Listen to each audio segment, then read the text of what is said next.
Welcome agents. Today I've got a couple of things to talk about which include Dark Zone modifiers. I also want to talk about nominee for the best multiplayer which the Division 2 has achieved, and also I want to go over the Thieves Den vendor restock if that's okay with you. Now if you enjoy this one, please do drop a like on the video, it does help me out. Also subscribe for dedicated Division 2 content, and let's begin. Alright, so I was roaming Twitter earlier on today when I come across a thread between See the Stars and Frederick Thylander, who's kind of known as the weapon guy. He's very active on Twitter, gets involved in almost everything, which is really good to see. Now, in this thread, Frederick addressed the question of armor percentage rolls on gear. Now, this is something that I've brought up before, something that I don't, not totally sure that it should even be in the game. And obviously the question of those rolls on gear was asked to Frederick, and his response was this. It's certainly part of things that will be addressed, not in the immediate next patch, no, since a complicated change that might re-roll people's gear. More likely we would look at DC specific modifiers sooner than change the gear at the moment. So at first, I thought maybe, this is a very interesting response, because I'm pretty sure that Dark Zone modifiers have never been brought up before in the way that I thought about it, and I'll get to that.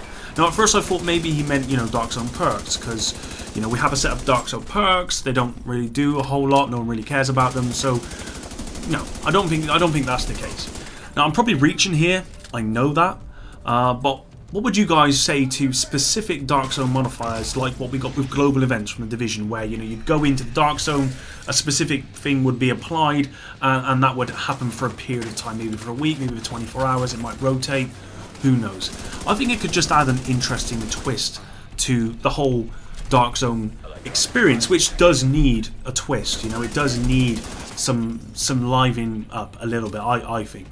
Now if you have any good ones, I want you to leave them down in the comments below. If you think back to what we got for the Division 1 in respect to global modifiers, then that would give you some idea on what you can what you could expect. But if you have any good ones, leave them down in the comments below. That would be good to read through.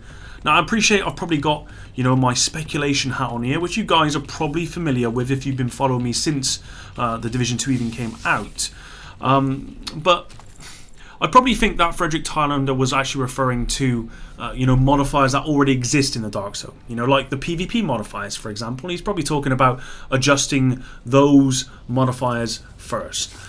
Before they look at actual, those the percentages that you would get on the armor and whatnot. Now, all in all, though, this response got me thinking about modifiers in general, and whether we're likely going to experience something similar to the Division in Year 2 of Division 2. Now, I think having, Dark Zone specific modifiers, again, I think it could just be a really cool addition to the game. As long as they're actually good modifiers, as long as they actually change the experience. Like, maybe we could have a modifier that prevents people having, 3k skill power, 400k health, and then a 2-tap shotgun. That might be good. Now, I know that's a really sort of low blow for me, and I get it, it's a little bit petty. But the thread actually goes on to talk about this particular meta with Frederick, who then says that shotguns should be really good up close, which of course is fine because that's what they are. But he also confirms that there is currently no risk reward with the shotgun because you can 2-tap but still have strong survivability. I've seen plenty of builds which have lots of armor. You're looking at 500k plus armor on these shotgun builds, but they still got a really strong shotgun, and that's not intended. That's this update, Tile Update 6. Whilst it's done a lot for diversity, it hasn't, because what it's done is made everything exaggerated. We got 1-shot rifle builds, we got 1-2-shot shotgun builds, we got these bleed builds, we got these clutch builds, and that's fine. But if overall the diversity is increased, but you should never have a situation like this where there's a build which you can have high skill power, high health, or high armor, and then also do loads of damage. And I think TU6 didn't fix that. TU6 actually made that worse. It made everything more exaggerated. So that's something that the developers are currently working on fixing. Possibly not for the next update, but maybe for Year 2. But I liked the idea of Dark Zone modifiers. And when he said Dark Zone modifiers, it just sparked my interest in what could be a good addition to the Dark Zone, which I think the Dark Zone needs. So anyway, guys, I just wanted to leave that one there. Well, let's move on. If you didn't know, the Division 2 has been nominated for the best multiplayer game of 2019 at the Game Awards. Now, before you all start laughing or memeing or putting stuff in the comments, it's been nominated alongside Apex Legends, Borderlands 3, Call of Duty Modern Warfare, and Tetris 99. Now, I'm not sure what multiplayer implies here, because if it's PvP, then, you know, I'd say the game has absolutely zero chance, but I'm probably going to say it's not that. I mean, I would pick Apex Legends in that if it was in respect to PvP, but I suspect it means just general multiplayer, because Tetris is listed as an option. I'm pretty sure you can't have, I guess you could have player v player Tetris, couldn't you? I didn't really think about it like that, but I don't think it's that. I think it's multiplayer in general. So with that in mind, I do think the Division 2 is a real contender here, because whilst, you know, I bash the game sometimes and I've got my opinions, and you guys see that from some of the videos that I put out, the actual level 1 to 30 experience when I first played the game was absolutely great. And even when I go back and play the level 1 to 30 experience now for the Division 1 and for the Division 2, it's great. You know, the game itself, the Division 2, follows the same footsteps as the Division in that way. The game was applauded at launch for its gameplay mechanics, environmental design, and loot progression, which I think it deserves. Certainly up to the 1 to 30 experience, the overall campaign, whatever, I think it deserves that. Obviously, whilst I'm a little bit more casual with the game right now, just because there isn't a whole lot of content, normally I play it religiously. So, and because I do this as, you know, content creator for the actual game, I do look at the end game a lot. Okay, so yeah, the end game is not great, but the level 1 to 30 experience is very good. Now, if you did want to vote, then you can go down into the description. I'll leave a link down below where you can do that. I've not actually voted yet, but I will most likely be voting for the Division 2.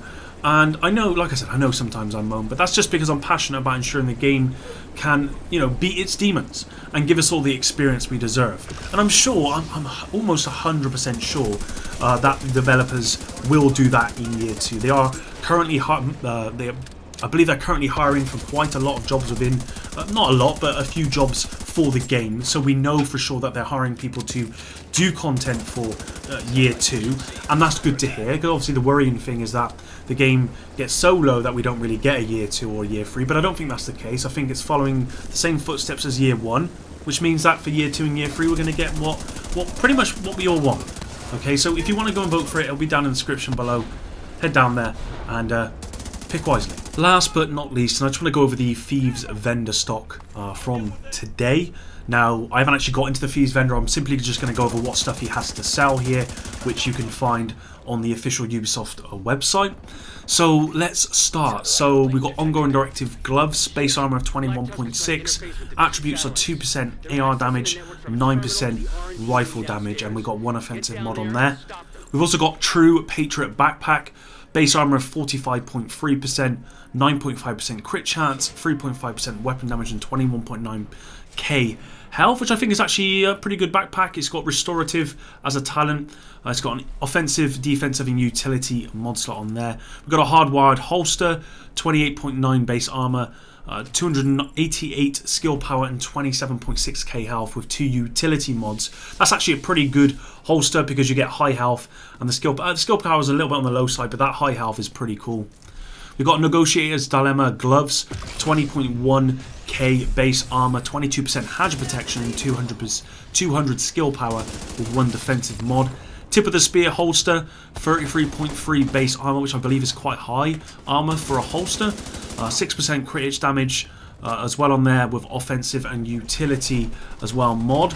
Aces and Eights holster, 32.4% base armor, 8% crit damage, 5% crit chance, 2 offensive mods. Sokolov Concern vest, we got 41 base armor, 4% weapon damage, 19.3k health, 13.9k armor, and 6.5% crit hit chance. Self-adjusting offensive mod slot, and then we got an RNK holster, 28.1 armor, 14% crit chance with restorative and an offensive mod. Now going on to the guns. We got the Rock and Roller named gun shotgun, base damage of 4889, but obviously that's with no weapon damage actually added to it. We got Fast Hands, Perfect Extra, and Zen. This Rock and Roller is actually really good shotgun in the current meta. If you build around it properly, I would highly recommend you pick it up if you don't have it already. Classic M60 LMG, we got the base damage on that one as well with Fast Hands, Stable, and Cannon. Unfortunately, the slow firing LMGs really took a nerf with TU6 from what it was before, where they're actually pretty strong. So yeah, they're not really the best weapons right now. And then we got a pistol PX4 Storm Type F. Pistol close and personal, jazz hands, and rooted. And lastly, the mod types, we got utility system mod with 83 skill power, 1% grenade damage, 4% bleed damage, which this is actually really strong. If you're running a bleed build, which appears to be part of the meta right now, then maybe picking up a couple of these would really help you out, giving you that extra bleed damage as well. And then we've got Disintegrating Link's Chem Launcher, which is the pneumatic slot.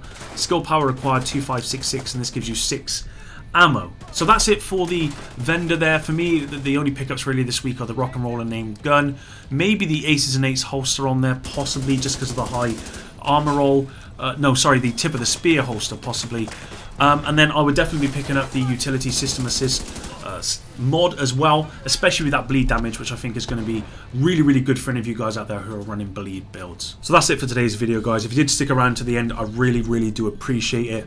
I also realised that there wasn't a whole lot of news to talk about at the moment, but you know, we are coming towards Christmas time, and we do know State of the Game is going to be coming back in January.